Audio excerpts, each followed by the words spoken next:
नमस्कार। आकाशवाणी से समाचार प्रभात के साथ मैं मुनीश शर्मा।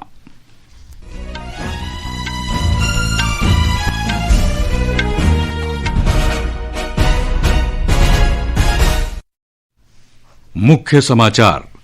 लोकसभा में आज चुनाव सुधारों पर आगे चर्चा होगी। राज्यसभा में राष्ट्रगीत वंदे मातरम के 150वें वर्ष पर चर्चा रहेगी जारी। गृह मंत्री अमित शाह चर्चा का जवाब देंगे। नागर विमानन महानिदेशालय ने इंडिगो के शीतकालीन उड़ान संचालन में 10% कटौती का दिया है आदेश। माइक्रोसॉफ्ट ने भारत में आर्टिफिशियल इंटेलिजेंस को बढ़ावा देने के लिए $17.5 अरब के निवेश की घोषणा की। एशिया में ये अब तक का सबसे बड़ा निवेश। ऑस्ट्रेलिया बना 16 वर्ष से कम उम्र के किशोरों पर सोशल मीडिया प्रतिबंध लगाने वाला दुनिया का पहला देश। मौसम विभाग का अगले 2 दिन तक पंजाब, पश्चिमी मध्य प्रदेश, महाराष्ट्र, उत्तरी आंतरिक कर्नाटक और तेलंगाना में शीतलहर का अनुमान। और कटक में 5 T20 अंतर्राष्ट्रीय क्रिकेट मैचों की श्रृंखला के पहले मुकाबले में भारत ने दक्षिण अफ्रीका को 101 रन से किया पराजित।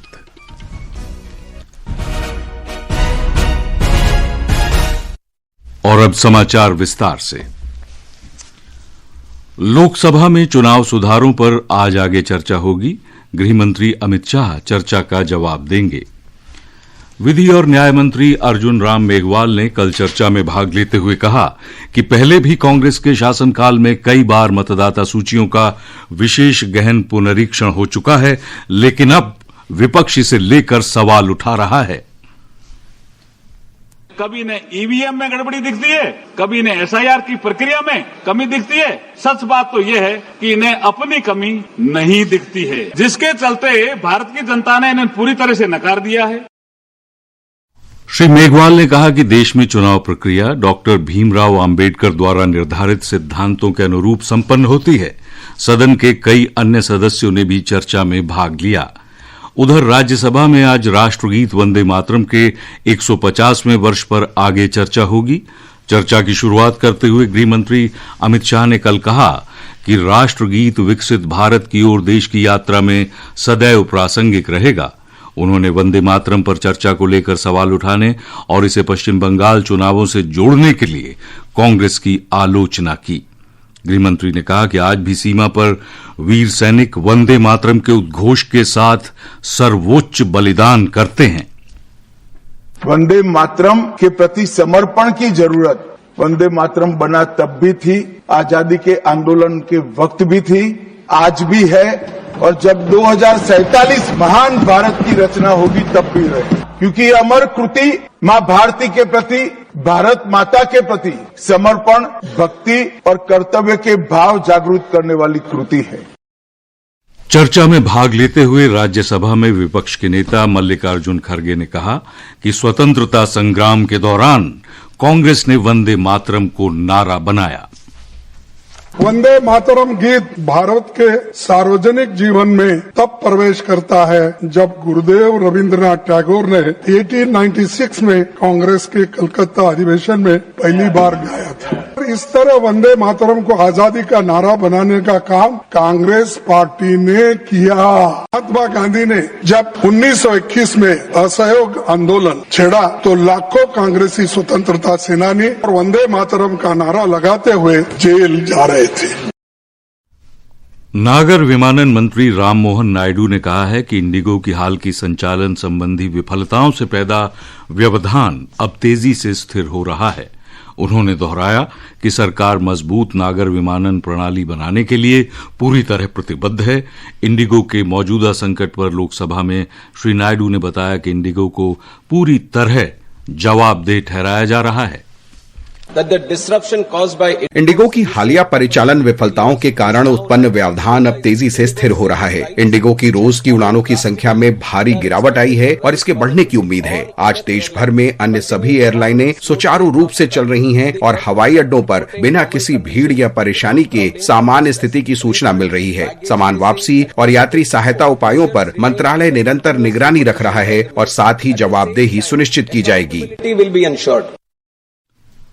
नागर विमानन महानिदेशालय ने इंडिगो एयरलाइंस को अपने शीतकालीन उड़ान परिचालन में 10% कमी करने का निर्देश दिया है। इस कटौती के लिए इंडिगो की उड़ान सेवाओं में व्यवधान और समस्या हल कर पाने में उसकी विफलता को कारण बताया गया है। नागर विमानन महानिदेशालय ने इंडिगो से आज शाम 5 बजे तक संशोधित उड़ान कार्यक्रम देने को भी कहा है। इस बीच उत्तर रेलवे के जम्मू संभाग ने इंडिगो की उड़ानें रद्द होने से फंसे यात्रियों के लिए 12 दिसंबर से 3 दिन के लिए नई दिल्ली और उधमपुर के बीच विशेष वंदे भारत रेलगाड़ी चलाने की घोषणा की है। नई दिल्ली से उधमपुर जाने वाली ये विशेष रेलगाड़ी सवेरे 6 बजे रवाना होगी और दोपहर 2 बजे उधमपुर पहुंचेगी। ये समाचार आकाशवाणी से प्रसारित किए जा रहे हैं। ताजा समाचार जानने के लिए आप हमारे social media handle @AIR news Hindi को फॉलो कर सकते हैं। समाचार प्रभात में आपका फिर स्वागत है। वैश्विक सॉफ्टवेयर कंपनी माइक्रोसॉफ्ट भारत में आर्टिफिशियल इंटेलिजेंस के लिए $17.5 अरब का निवेश करेगी। इसका इस्तेमाल AI बुनियादी ढांचे और कौशल विकास बढ़ाने में किया जाएगा। माइक्रोसॉफ्ट के मुख्य कार्यकारी अधिकारी सत्या नडेला ने कल प्रधानमंत्री नरेंद्र मोदी से मुलाकात के बाद सोशल मीडिया पोस्ट में ये जानकारी दी। श्री नडेला ने कहा कि माइक्रोसॉफ्ट भारत की महत्वाकांक्षाओं में सहयोग के लिए 2026 से लेकर 2029 तक अब तक का सबसे बड़ा निवेश करेगी। प्रधानमंत्री नरेंद्र मोदी ने आर्टिफिशियल इंटेलिजेंस को बढ़ावा देने के लिए एशिया में माइक्रोसॉफ्ट के अब तक के सबसे बड़े निवेश का स्वागत किया है। उन्होंने आर्टिफिशियल इंटेलिजेंस में भारत की नेतृत्व क्षमता को लेकर आशा व्यक्त की है। इलेक्ट्रॉनिकी और सूचना प्रौद्योगिकी मंत्री अश्विनी वैष्णव ने कल माइक्रोसॉफ्ट के मुख्य कार्यकारी अधिकारी सत्या नडेला से मुलाकात की। श्री वैष्णव ने एक सोशल मीडिया पोस्ट में कहा कि उन्होंने जनहित, भावी प्रौद्योगिकी और डेटा संप्रभुता के लिए आर्टिफिशियल इंटेलिजेंस के इस्तेमाल पर चर्चा की। विश्व का पहला सोशल मीडिया प्रतिबंध ऑस्ट्रेलिया में लागू हो गया है। इसके तहत 16 साल से कम आयु के लाखों बच्चों और किशोरों के सोशल मीडिया अकाउंट्स को बंद कर दिया गया है। नए कानून के तहत Instagram, Facebook, threads, x, Snapchat, kick, Twitch, TikTok, Reddit और यूट्यूब जैसे प्लेटफॉर्म अब किशोरों के लिए ब्लॉक रहेंगे। भारत अमेरिका विदेश कार्यालय परामर्श कल नई दिल्ली में आयोजित हुआ। हमारे संवाददाता ने बताया है कि विदेश सचिव विक्रम मिस्री और अमेरिका की उप विदेश मंत्री एलिसन हुकर ने बैठक की सह अध्यक्षता की।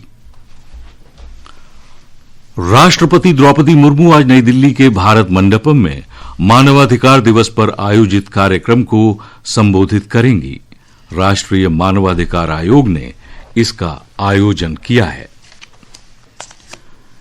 इटली के उप प्रधानमंत्री तथा विदेश और अंतर्राष्ट्रीय सहयोग मंत्री एंटोनियो ताजानी 3 दिन की भारत यात्रा पर आज सवेरे नई दिल्ली पहुंचे।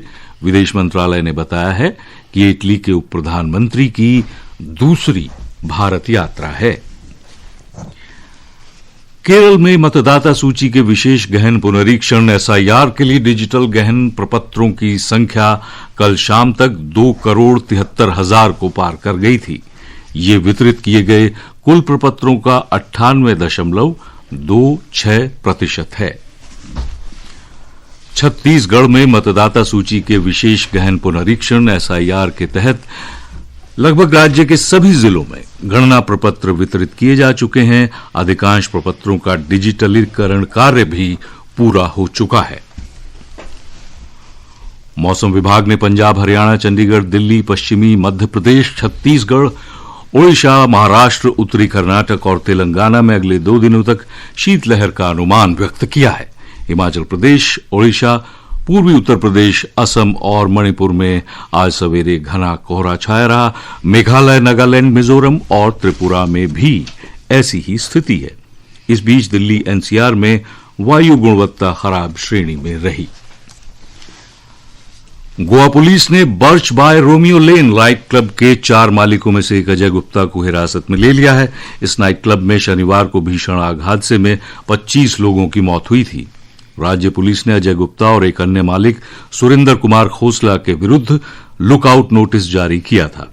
गोवा पुलिस ने बताया कि अजय गुप्ता इस मामले में हिरासत में लिया गया छठा आरोपी है। और अब खेल जगत की खबरों के साथ हैं मुकेश कुमार बल। जी मुनीश, खेल जगत में सबसे पहले बात क्रिकेट की। क्रिकेट प्रेमियों के लिए कल का दिन बेहद खास रहा। भारत ने कल रात 5 मैचों की 2020 श्रृंखला के पहले मैच में दक्षिण अफ्रीका को 101 रन से हरा दिया। ओडिशा के कटक में भारत ने पहले बल्लेबाजी करते हुए 175 रन बनाए। 176 रन के जवाब में दक्षिण अफ्रीका की पूरी टीम मात्र 74 रन पर ही ढेर हो गई। अर्शदीप सिंह, जसप्रीत बुमराह, वरुण चक्रवर्ती और अक्षर पटेल ने 2-2 विकेट अपने नाम किए। हार्दिक पांड्या ने सिर्फ 28 गेंद में 59 रन की तूफानी पारी खेली। उन्होंने 6। इस ताजा अपडेट के लिए शुक्रिया मुकेश। ये समाचार हमारी वेबसाइट www.newsonair.gov.in और news on air mobile app पर भी उपलब्ध हैं।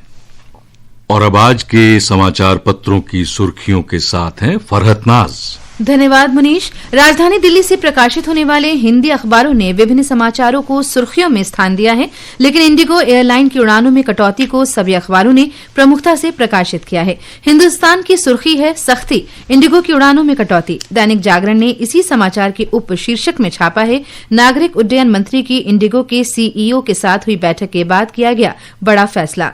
नवभारत टाइम्स ने गृहमंत्री अमित शाह के उस बयान को प्रमुखता से प्रकाशित किया है जो उन्होंने वंदे मातरम पर चर्चा के दौरान दिया। पत्र की सुर्खी है, शाह ने कहा वंदे मातरम के टुकड़े न होते तो देश न बढ़ता। अखबार ने बेल्जियम में कैद भगोड़े हीरा कारोबारी मेहुल चौकसी की अपील को बेल्जियम के सुप्रीम कोर्ट द्वारा खारिज किए जाने के समाचार को भी प्रमुखता से प्रकाशित किया है। पत्र के अनुसार मेहुल को भारत लाने का रास्ता साफ हो गया है। देशबंधु ने अपने मुख्य पृष्ठ पर दिल्ली विस्फोट मामले के सिलसिले में अनंतनाग में हुई छापेमारी और एनआईए द्वारा गिरफ्तार आरोपियों की खबर को प्रमुखता से प्रकाशित किया है। वीर अर्जुन की सुर्खी है, भारत की चुनाव प्रणाली दुनिया में सर्वश्रेष्ठ। अखबार ने नेता प्रतिपक्ष राहुल गांधी के बयान को भी प्रमुखता से प्रकाशित किया है। राजस्थान पत्रिका का शीर्ष समाचार है, माइक्रोसॉफ्ट भारत में लगाएगी $17.5 अरब। अमर उजाला ने इसी खबर को शीर्षक दिया है, एआई फ्यूचर फर्स्ट, भारत बनेगा ग्लोबल हब। और अंत में लीजिए सुनिए इस बुलेटिन के मुख्य समाचार एक बार फिर। लोकसभा में आज चुनाव सुधारों पर होगी आगे चर्चा। राज्यसभा में राष्ट्रगीत वंदे मातरम के 150वें वर्ष पर चर्चा रहेगी जारी। गृहमंत्री अमित शाह देंगे चर्चा का जवाब। नागर विमानन महानिदेशालय ने इंडिगो के शीतकालीन उड़ान संचालन में 10% कटौती का दिया है आदेश। माइक्रोसॉफ्ट ने भारत में आर्टिफिशियल इंटेलिजेंस को बढ़ावा देने के लिए $7.5 अरब के निवेश की घोषणा की। एशिया में यह अब तक का सबसे बड़ा निवेश। ऑस्ट्रेलिया 16 वर्ष से कम उम्र के किशोरों पर सोशल मीडिया प्रतिबंध लगाने वाला बन गया है दुनिया का पहला देश। मौसम विभाग का अगले 2 दिन तक पंजाब, पश्चिमी मध्य प्रदेश, महाराष्ट्र, उत्तरी आंतरिक कर्नाटक और तेलंगाना में शीतलहर का अनुमान। और कटक में 5 T20 अंतर्राष्ट्रीय क्रिकेट मैचों की श्रृंखला के पहले मुकाबले में भारत ने दक्षिण अफ्रीका को हराया। इसके साथ ही समाचार प्रभात का ये अंक समाप्त हुआ। नमस्कार।